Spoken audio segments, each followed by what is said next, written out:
Stones of Remembrance.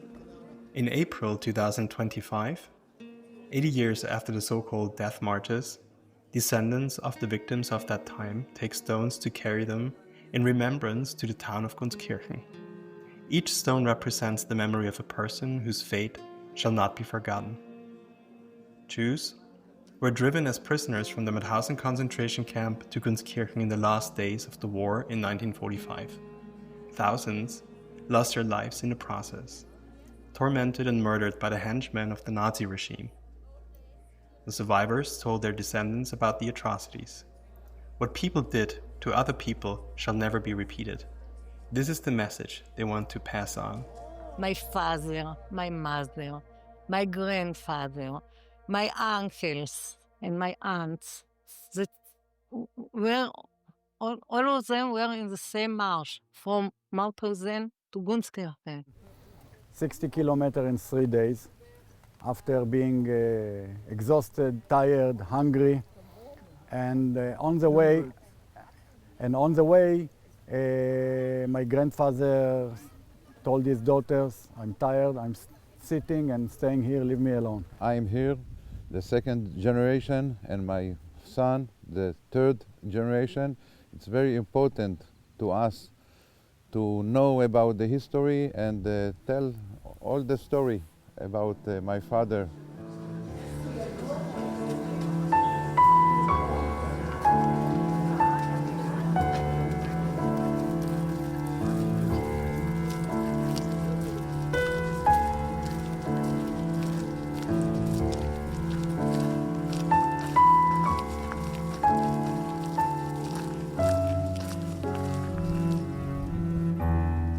The meadows next to the Mauthausen concentration camp. At that time, there was a tent camp here. Jewish prisoners were crammed together for further transport. A memorial stone commemorates the starting point of the so-called death marches today. Now it is the starting point of the commemorative walk.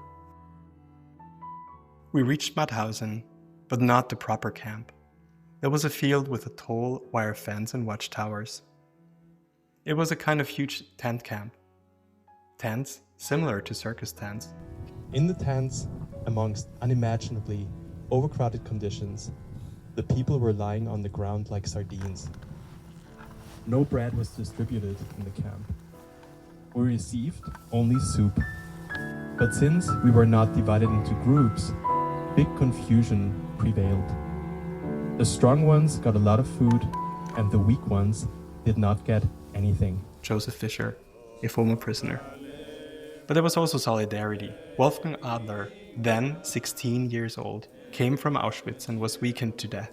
A fellow prisoner, Alois Holub, gave him paper and a pencil. "Write to me if you need anything." 5 secret messages from the tent camp reached Holub, who responded to requests for salt, bread, and charcoal tablets. He saved Wolfgang Adler's life. Descendants of the victims have traveled from Australia, the United States, Israel, and Austria. 80 years ago, around 22,000 Jews were sent from here on the approximately 60-kilometer march to Gunskirchen, among them Wolfgang Adler. I see a miracle that was from such weak people that survived here. He was my rabbi, not only my uncle. I studied Torah with him, and I love him like father. He's a special man, and we learn from him a lot. Below the Mauthausen concentration camp is the Wiener Graben quarry. Granite stones were mined here, mainly for the expansion of the Führer city Linz. Harsh forced labor and targeted murder actions were the order of the day.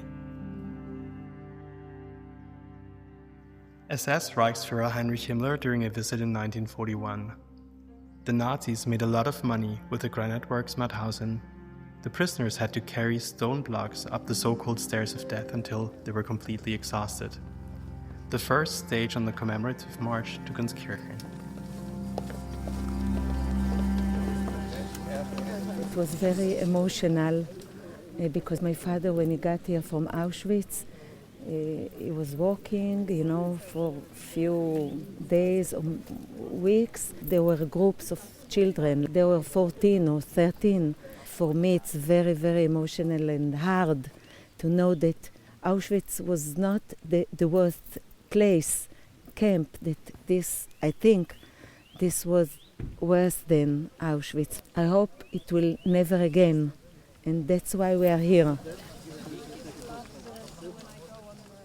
From April 1945, people were driven to Gunskirchen almost daily, often only dressed in rags and without shoes. Many people who saw this hardly spoke about it, even after the end of the war. Also es war in der Familie eher Tabuthema von Großelternseite her, aber It was rather a taboo topic in the family from the grandparents' side, but the grandfather had a party membership from the NSDAP. My father was 8 years old at the liberation, and it wasn't really talked about until a few years ago. A memorial for the victims. Those who were left behind due to weakness risked their lives. Camp Commandant Franz Thiereis later admitted during his interrogation, 800 people were already shot on the first 4 kilometers. Several trucks had to be used to transport the bodies. The first day's stage of the route runs from the Mauthausen Memorial through the town of Mauthausen, and then over the Danube Bridge and Enns Bridge to the city of Enns. It continues to Asten and from there to St. Florian. Sometimes it's a bit scary to be Jewish, and I thought to do something to really stand up for my identity and to stand up for my family. I'm doing the walk to honour my grandfather Shani, and the reason other than that is to have sort of some first-hand experience to give to my children, to educate my children, and to keep the stories alive of Shani and Jewish people. On the way through Mauthausen, you stumble over photos from the Mauthausen concentration camp. Literally, they are embedded in the ground. The Spanish concentration camp prisoner Francesc Bosch had to work for the SS identification service and was able to hide some photo negatives for documentation purposes, and also took photos himself. The image material was smuggled out of the camp. Estili commemorates the courage of the smugglers and the anti-fascist Anna Pointner. She was given the material and hid it until the end of the war. The Nazis staged photos for propaganda purposes and to cover up crimes.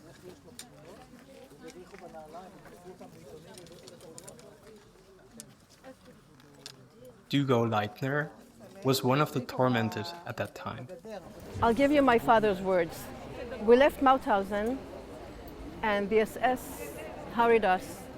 We had to jump over a ditch at the exit of Mauthausen. And the ditch was deep and wide, and you have to jump to the other side in order to join the others on the road.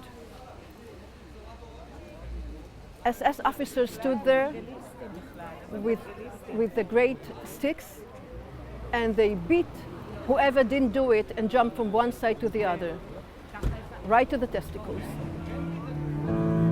Few from the Danube Bridge to Mauthausen. The deportations to Gunskirchen at that time happened in the context of the so-called death marches. They formed part of the Nazi end-phase crimes. From 1944, the SS dissolved concentration camps near the front lines and forced the prisoners to march towards the center of the Reich. Many people did not survive the marches. They froze or starved to death or collapsed from exhaustion, and were then shot by the SS guards.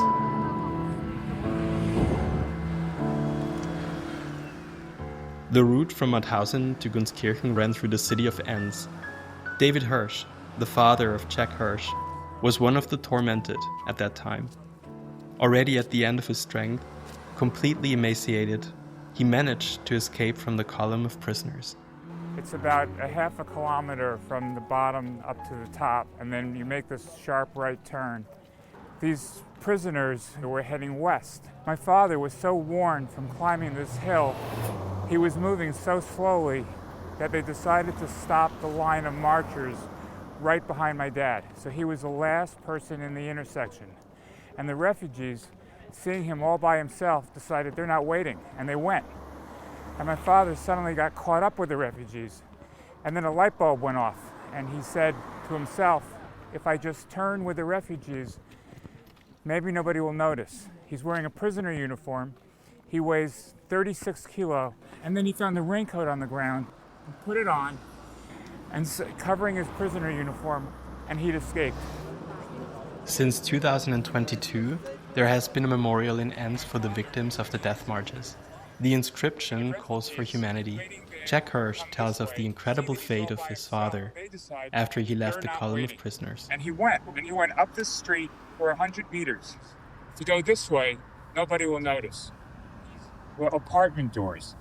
He knocked on the door, and an old woman answered, and my father said in fluent German, I'm hungry, would you feed me? The woman who opened the door for him gave him cheese and pasta and asked him to wait in the front yard. So she calls 2 SS soldiers on the street and says, I have a Jew in my backyard. They do not kill him, but instead take him to the police station 200 meters away. He has to set out again on a march to Gunskirchen and flees again.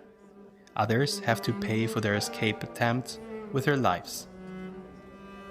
On the monument in Enns, the numbers are recorded of those who were buried in mass graves along the way. More than 800 Jews were killed on the first kilometers of the route. In total, at least 3,000 murdered people are documented.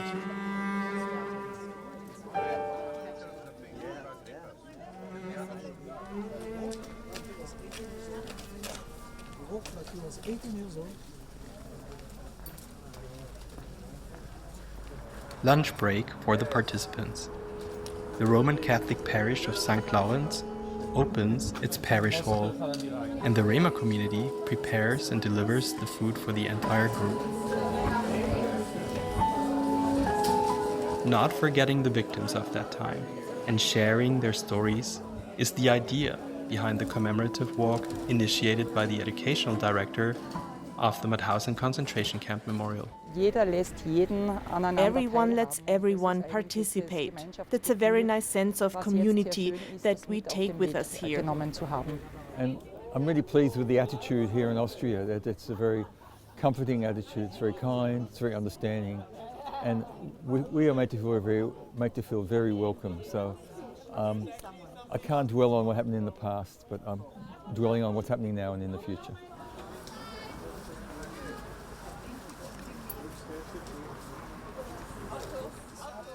In dieser Zeit, wo die Zeitzeugen eigentlich immer weniger werden.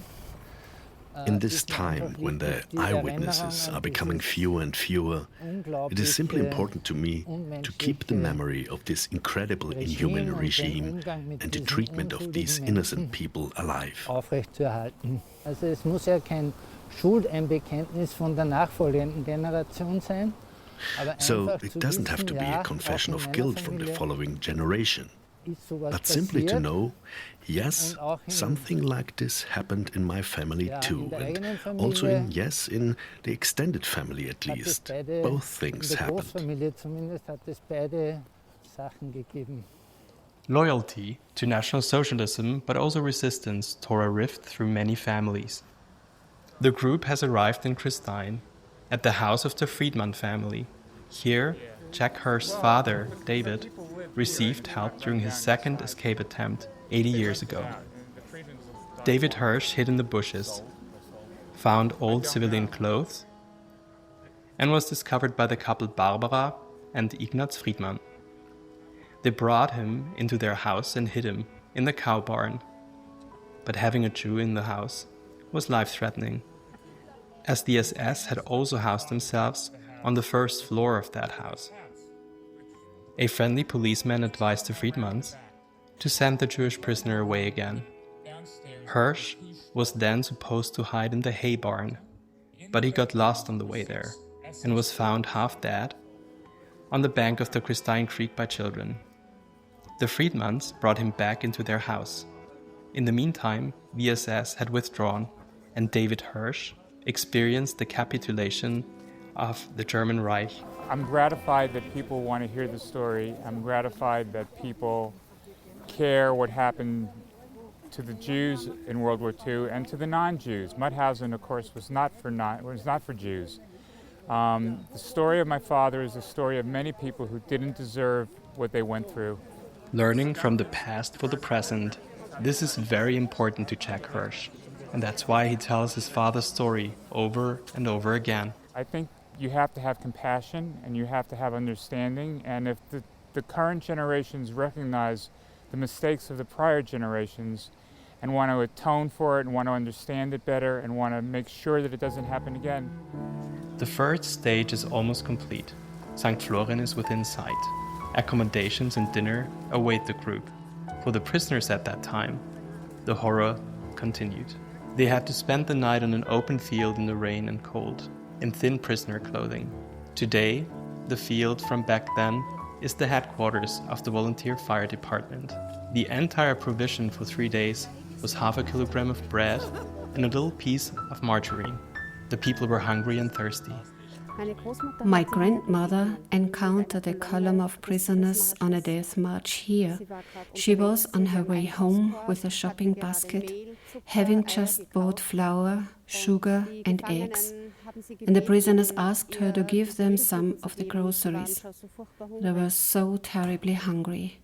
But my grandmother didn't dare give them any food because there was an SS man standing behind her, threatening to shoot her if she did.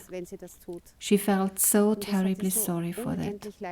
She said to the prisoners, "I can't give you anything. I have 3 small children at home, and they need their mother." But she never forgot that for the rest of her life. She told me that she always felt guilty about it. She told me that with these feelings of guilt. Love should be greater than hate. This is what the participants want to express here. The group sings Peace for All at the end of the first day.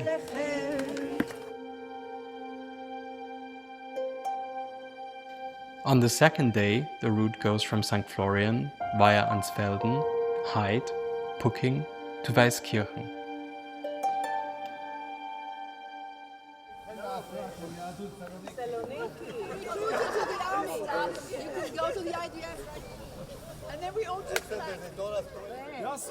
Early in the morning, they meet again to set out.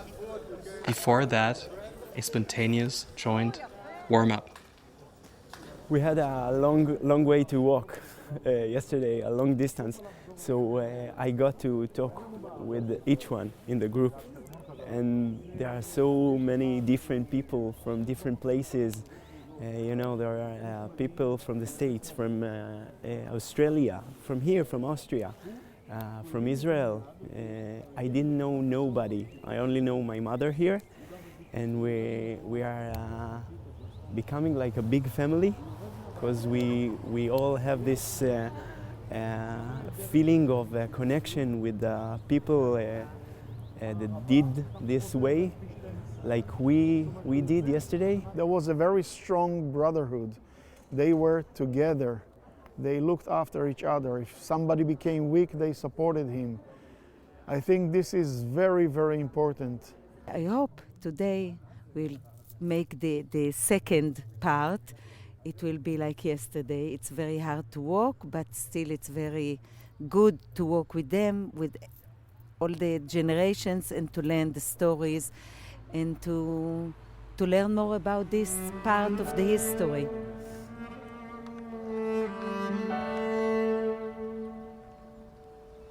Along the way, on the river, Krems.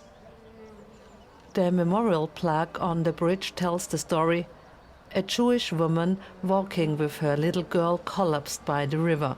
An SS guard approached and shot her right in front of her child. The girl cried out, inconsolable. The mother's body was carried to the bridge and thrown into the river Krems. The inscription ends with a warning. Forgetting evil means allowing it to return. Stand for each other and make sure that this horrible Holocaust won't happen again. On the third day, the route runs from Mauthausen to Thalheim, and from there to Wels.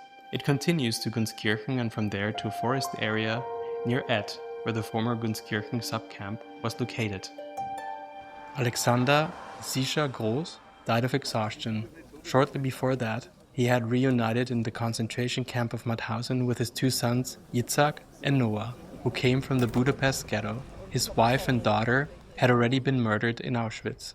On the march to Gunskirchen, he could no longer continue and died in the town of Bergern. His sons had to dig a grave for him, and 119 others. Ariel Groß tells the story of his family for the commemorative martyrs. All of us must learn is to look to the future and believe in good life and doing good to other people as well. I think this is the message after 80 years. I would like to say that never again. That should be the learning. But we know that's not possible because we know it's happening again. Not in the same way, but it's happening in all different kinds of ways, in different countries, and to different people as well as to Jewish people. And I don't have much hope, really. I know that's a very negative way of looking at it, but I think the only way is education. The prisoners had to pass through the city of Wels. Gabi Hermann's father too. He told me that we go to the main of the city and the people saw them. Where some drop them apples, but some they drop a stone about them. Stones, then and now, they stand for guilt, for memories, and for the burden that subsequent generations also have to bear to this day. For many crimes there were no trials, no convictions, no apologies or reparations, even after the war. Many just wanted to forget. Let grass or forest, as here in Gunskirchen, grow over it on the federal road.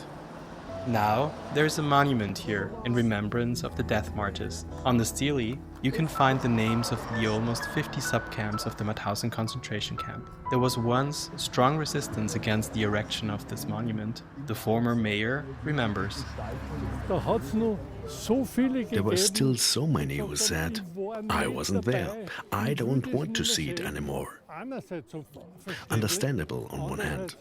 On the other hand, that's not how we solve the problems. We have to face the facts. That was once, and we want to do better, and we wanted to prove that. I'm happy to meet you. Can I hug you?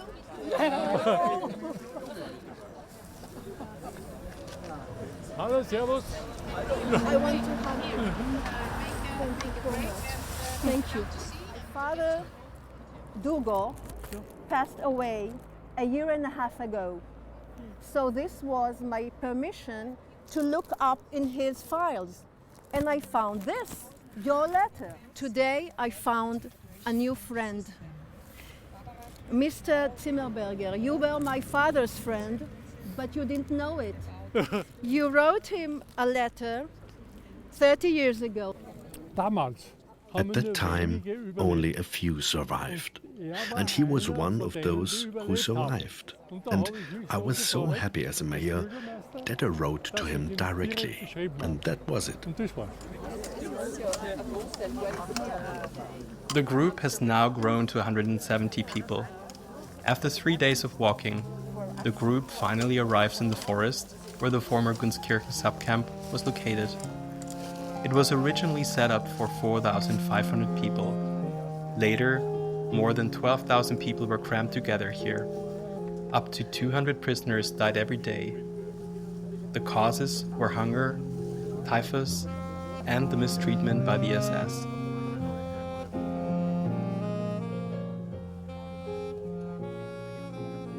Die Anzahl von Überlebenden und Toten und überhaupt Gefangenen da hier auf diesem Lager. The number of survivors and dead and prisoners here in this camp, it's somehow such an abstract number that you can't imagine. Yes, and that's why I joined. Because simply the stories that are behind each individual person or some people, I wanted to learn, not to empathize with what they suffered. You can't. We have never been hungry in our lives, really hungry, and we have never experienced such suffering in our lives. And hopefully, we won't have to experience it either.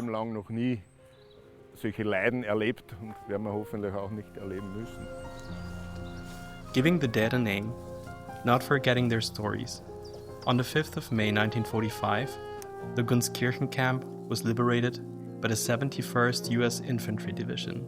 Before that, most of the guards had left in civilian clothes. What remained were piles of corpses and 5,419 prisoners, many close to death. Mass graves were dug. Nicole Solomon's father survived.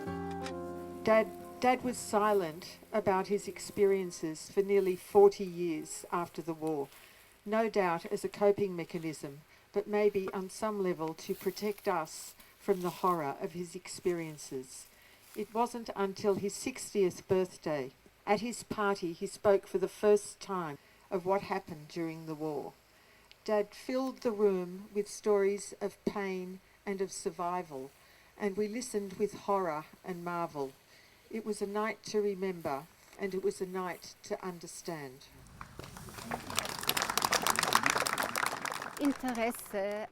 Interest in their stories made the hearts of these people open. That's just how it is. If you don't reject or conceal the story but tell it, it creates a connection. Sondern erzählst, dann verbindet das.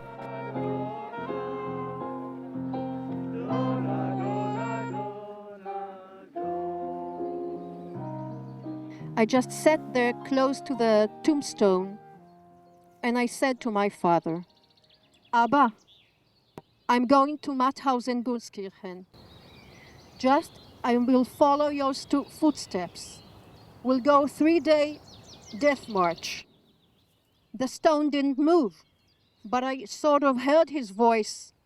He just started laughing with excitement and he said, why, Zahavale, why? I did it. Why do you have to do it as well? Wasn't it enough that I was there? And I'll go to see him again and I tell him this one thing. I'll say, Tate, everybody in Gunskirchen saw you then and your grandchild today. Gabi, Hermann's father, brought his Jewish prayer straps to the camp under the threat of death. My father was a religious boy, and when he left home, he took a small bag with him. He took tefillin, 2 small black boxes with verses from the Bible. He put them all his life. The tefillin are here with me. And then, it's time to look from the past to the future again. Symbolically, the stones are placed in the middle. Each stone stands for a person whose fate shall not be forgotten.